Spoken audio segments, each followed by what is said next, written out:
Right now, Africa is at a massive turning point.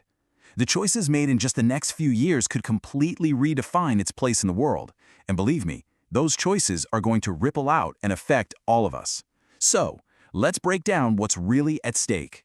And when we say crossroads, we really mean it.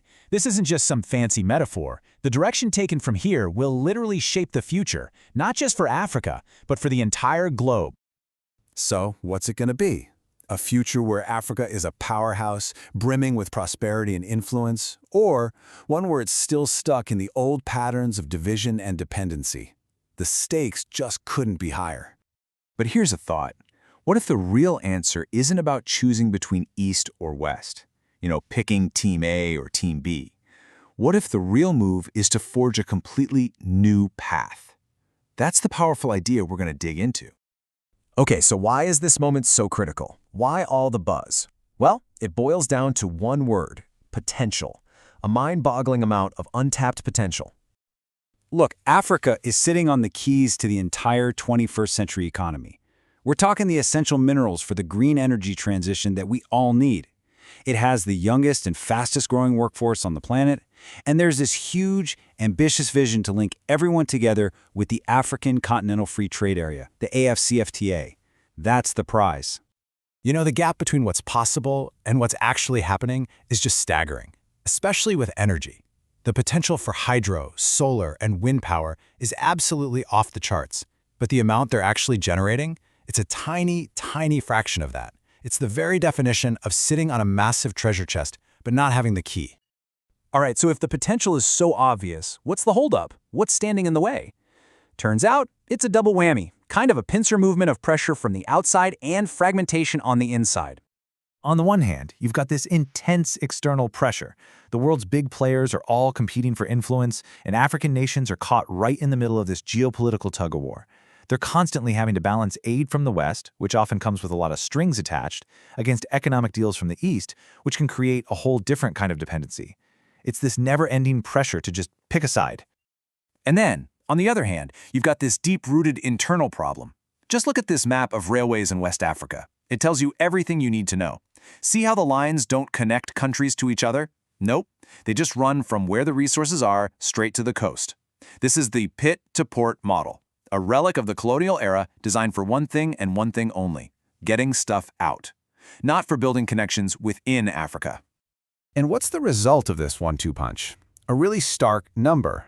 Less than 2%. That's Africa's share of the world's total manufacturing. So even with all those resources, the real value, the real wealth is being created somewhere else. So you might be thinking, okay, foreign policy, building roads, what do they really have to do with each other? Well, it turns out everything. They might seem like totally separate issues, but they are completely tangled up. And here's the crucial insight. You can't really fix the infrastructure problem until you solve the foreign policy problem. Which brings us to the solution. How do you actually break this cycle? Well, the idea is to stop treating these as two separate problems, and instead tackle them with one smart, integrated plan. The heart of this strategy is a fresh take on an old idea: non-alignment. Now, this isn't about being passive or just sitting on the sidelines. It's the exact opposite. It's about being active, about African nations coming together to act as one powerful bloc to proactively push for their own interests. I love this quote from the research. It just nails it. Forge a side instead of taking a side. See, the goal isn't to choose between the existing global powers. It's about becoming a new, influential power in your own right. It's about creating a united Team Africa, so to speak. So how does this actually work? It's basically a two-step play. Step one is all about the politics. Get on the same page. Use institutions like the African Union to speak with one coordinated voice on global issues. Then comes step two, the economic part. You leverage that newfound power. With a united front, you can negotiate way better deals and attract the right kind of investment to build the infrastructure you actually need for industrialization. Politics enables the economics. Let's make this real with an example. Take a resource like copper. For so many of Africa's most valuable materials, the story starts right here in a massive open-pit mine. But for way too long, the story has also ended here, with that raw material just getting loaded onto a ship and sent away. So let's follow the journey of that copper. It's mined in places like the DR Congo and Zambia where very little value is captured. Then it's shipped off to Asia to be refined, capturing a bit more value. The final manufacturing into high-value parts for cars and electronics, that happens in Europe, where the big money is made. And the final irony? Those finished products are often imported right back into Africa at a huge cost. The wealth is being generated outside the continent, using its own resources. So the whole economic strategy is about flipping that script. It's about transforming that old pit-to-port model into a new pit-to-factory-to-port model. You mine the copper, you refine it, you manufacture things with it, and then you export higher-value finished goods.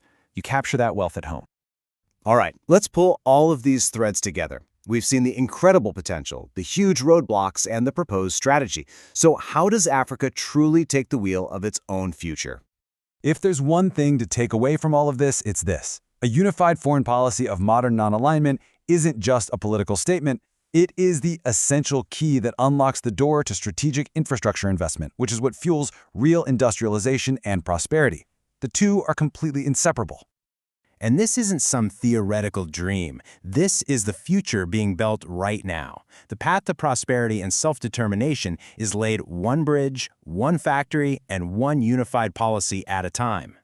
Ultimately, the plan is on the table. The resources are in the ground. The demographic opportunity is undeniable. A clear, pragmatic roadmap exists. The only question that remains is whether the continent's leaders will collectively grab the steering wheel and decide to drive their own way forward.